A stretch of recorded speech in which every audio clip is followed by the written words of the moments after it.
Well, Pam Bondi, the Attorney General, head of the Department of Justice, obviously watching with rapt attention what just happened to her friend Kristi Noem, who was fired as the head of Homeland Security. And Pam Bondi is up at night worrying about two major things. One, that she's going to be fired, which is likely and obvious. And secondly, that she is going to lose her bar license to practice law when she leaves federal service. And we've got two responses by a very upset administration about all of the state bar regulators who are looking at and investigating Department of Justice attorneys and others that work for the Trump administration and deciding whether they should lose their bar licenses to practice, whether they should be disciplined, whether they should be censured. And we've got two examples in the last 48 hours. One, Lindsey Halligan, the former federal prosecutor, Eastern District of Virginia for about 2 months, who had to resign in disgrace, who multiple federal judges observed that she had violated the ethics rules. She is now the subject and the target of a Florida bar investigation. We'll talk about what that means. The Florida bar took the position that while federal attorneys are still in the government, they can't be disciplined by the state bar. I don't think that was right. But now that Lindsey Halligan is out of government, it's open season.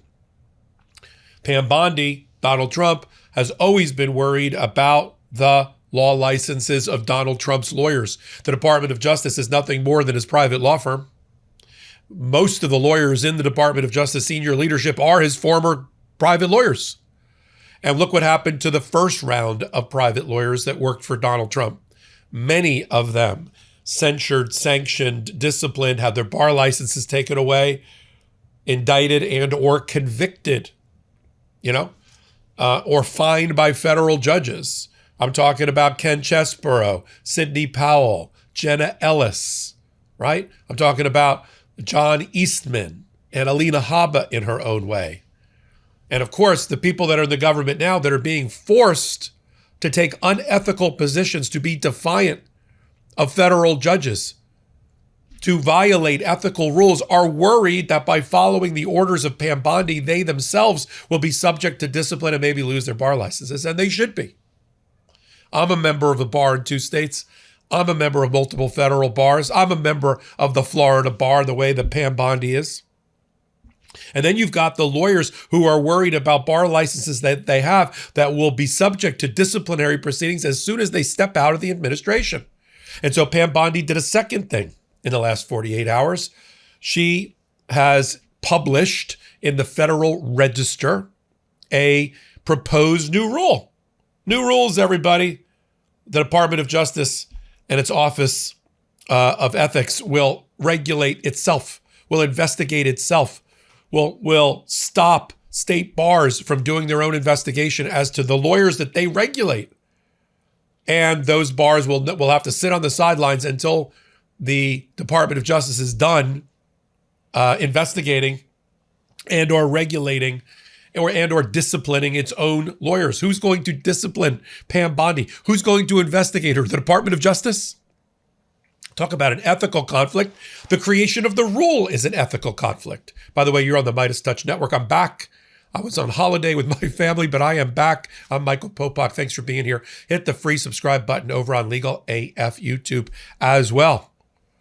This is unheard of in the history of the Department of Justice and federal administration to try to usurp the power, the authority, the right of bar associations, state courts of appeal, and or Supreme Courts to regulate their lawyers. Let me give you a quick tutorial, teach out about bar licenses, having had a couple for the last 35 years. Every state has its own regulator.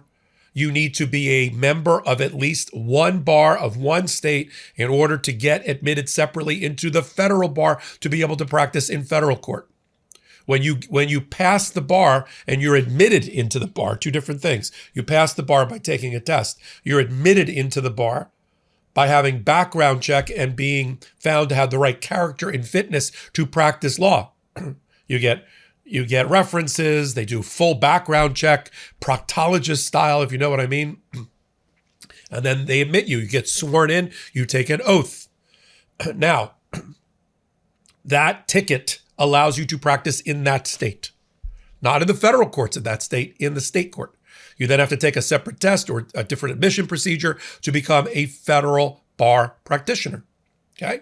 And you can't skip it. You can't say, well, I don't want to be a member of any state bar. I'll just go into the federal bar. No, you have to have at least a state bar regulation, meaning in 99.99% of the time, come out of an accredited law school after a 3-year program or such. You take the bar exam, which consists of a multi-state bar, sort of general law throughout the country, usually multiple choice, essays, and some state-specific law section. The bar regulator, whoever that is for each state, sets the pass rate, sets the pass score. If you get that score or above, boom, you're in. You also have to take an ethics section. Your credit score, it may have taken a big hit over the holidays, and you may not even know it. Sure, a late payment hurts, but so does opening a store credit card just to get a discount. And transferring a balance from one card to another, that can drop your score fast. So if you're thinking about refinancing, buying a new car, renting an apartment, anything that requires credit, you need your best possible score and you need it fast. You need Smart Credit, the new science in credit scoring. Smart Credit's data experts understand how the credit bureaus operate. They build a personalized strategy designed to take action and maximize your score, not by a few points in a few months, but potentially see a real upward change to secure better rates on everything you finance. Better scores could mean faster approvals, lower payments, and more money in your pocket. Don't let holiday spending traps derail your entire year. Get ahead of it now with Smart Credit. Go to smartcredit.com/legalaf and start your 7-day trial for just $1. Your results will depend on your unique credit profile, but I think you'll be excited to see how many points Smart Credit estimates you can gain. Results not guaranteed. Cancel anytime. That's smartcredit.com/legalaf. Smartcredit.com. Now, every state has most states have a different bar regulator. Falls into a few categories.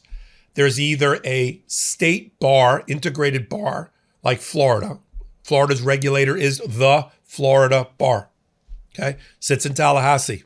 Handles discipline, education, rules, promotion of the bar's interest, lawyers, the attorney-client relationship, that kind of thing.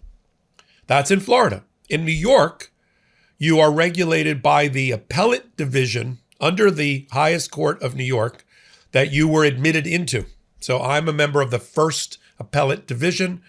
It sits on Madison Avenue in New York. That's where I was admitted. That's who regulates me for the life of my license. Other states do it differently. Some states, the highest court, the Supreme Court regulates. So it falls into an integrated bar, an appellate division, a state Supreme Court. This new rule, which I'm going to read to you from, wants to turn that upside down. And anytime a federal in-government Department of Justice lawyer or former lawyer is investigated for things that they did that were unethical while they were working for Pam Bondi, including Pam Bondi gets to investigate first. It says that on page 1, the Department of Justice proposes to establish a process for reviewing bar complaints and allegations against its attorneys. Under the proposed rule, before a current or former department lawyer may participate in any investigative steps initiated by the bar disciplinary authority of a state in response to allegations that a current or former department attorney violated an ethics rule while engaging in the attorney's federal duties, the department will have the right to review the allegations in the first instance and shall request that the bar authority suspend any parallel investigation until the completion of the department's review. Sometimes these reviews take up to a year. They're going to be blocked under this rule, if it passes, for the duration of the investigation. And then you know what's going to happen. The federal disciplinary investigators are going to clear the lawyer. Oh, you didn't do anything wrong. And the states are going to be left with that record. And then they're going to come up with their own record. And then the Department of Justice is going to jump back in and try to argue, something happened wrong in the state. States regulate for a reason. They're the closest to the lawyer holding the bar license. So what they're worried about is just what's happened and what's been announced about Lindsey Halligan. Lindsey Halligan, remember, had been the Eastern District of Virginia U.S. attorney, completely unqualified, never been a prosecutor before, had only been a lawyer for about 8 years, certainly not a prosecutor leading the top 5 U.S. attorney's office in the United States, home of the rocket docket. And she got chastised, and I don't want to say censured, but pretty close, by a series of judges in the Eastern District of Virginia after she was terminated for being illegally appointed by a judge in that district or for that district. She continued to practice and hold herself out as the U.S. attorney.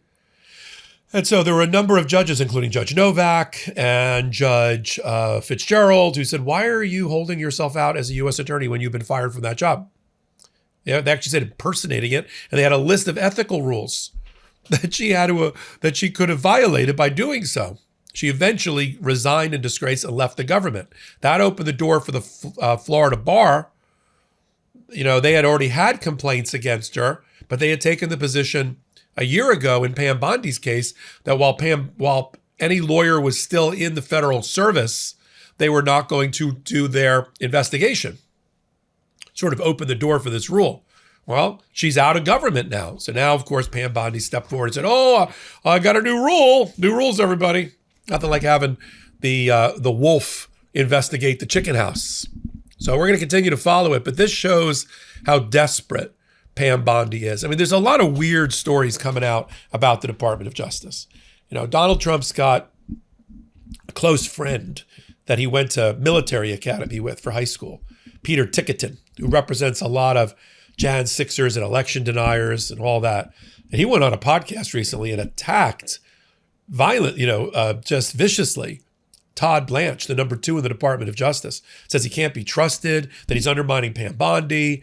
It's like he was sent out to promote Pam Bondi and tear down Todd Blanche, which is weird because if Bondi loses her job, and she's been called before the House and the Senate again about her handling of the Epstein files, if she ends up getting canned the way that Kristi Noem got canned, you think Todd Blanche would have been the number 2. Maybe Donald Trump has another number 2 in mind. He just brought in a senator in outside of government so far to be the head of Homeland Security. Could do it again.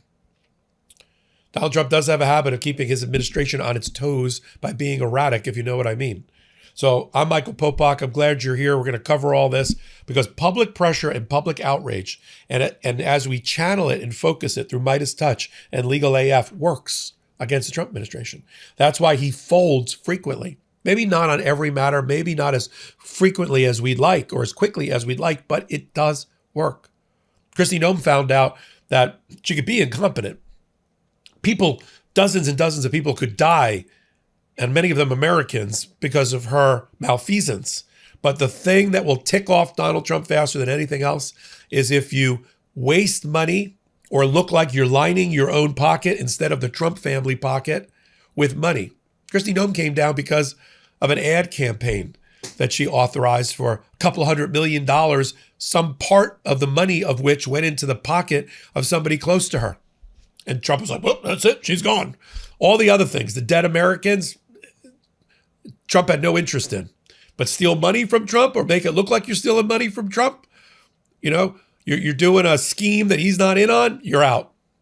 That's the only thing probably Pam Bondi is keeping her in her chair is that she's stupid, but she's not stealing money directly from Donald Trump while she's in office. She's done it in the past. So I'm glad you're here. Hit the free subscribe button. I'm Michael Popok. Can't get your fill of Legal AF? Me neither. That's why we formed the Legal AF Substack. Every time we mention something in a hot take, whether it's a court filing or a oral argument, come over to the Substack. You'll find the court filing and the oral argument there, including a daily roundup that I do called, wait for it, Morning AF. What else? All the other contributors from Legal AF are there as well. We got some new reporting. We got interviews. We got ad-free versions of the podcast and hot takes. Where? Legal AF on Substack. Come over now to free subscribe.